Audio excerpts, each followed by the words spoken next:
নমস্কার। স্বরচিত কবিতা একটি প্রাণের কথা। মাতৃগর্ভের অন্ধকারে থাকা আমি এক প্রাণ, বিচিত্র এই পৃথিবীটা দিচ্ছে আহ্বান। হাজার হাজার স্বপ্ন নিয়ে ভাবছি দিব উকি, আমায় ঘিরে প্রত্যাশার পারদ ঊর্ধ্বমুখী।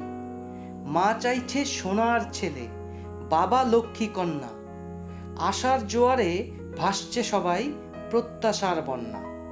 সমাজটাকে দেখি ততই অবাক আমি, যার পকেটে টাকা বেশি সেই সবচেয়ে দামি। টাকা দিলেই এগিয়ে যাবে, চাকরি তোমার পাকা, খালি পকেটে রাস্তা কঠিন, লম্বা এবং বাঁকা। অ্যাম্বুলেন্সের আগে আসে জোম্যাটো সুইগি দাদা, আইন তো শুধু টাকার গোলাম, চোখ যে তার বাধা। সমাজ যখন বিভক্ত আজ সবুজ গেরুয়া লালে, রাজনীতিটা নোংরা বড়ই, চলছে নিজের তালে।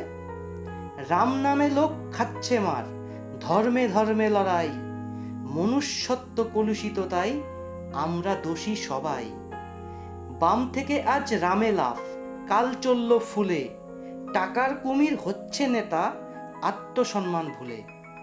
রাষ্ট্র করে ষড়যন্ত্র, চালায় মাথায় লাঠি, জানি না শক্ত পথ চলাতে কে হবে মোর সাথী।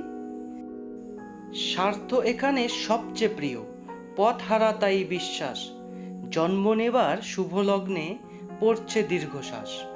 লোক ঠকিয়ে শোষণ করে ধনী মালিক পক্ষ, জন্ম নিয়ে লড়াই করে মানুষ হওয়াই লক্ষ্য।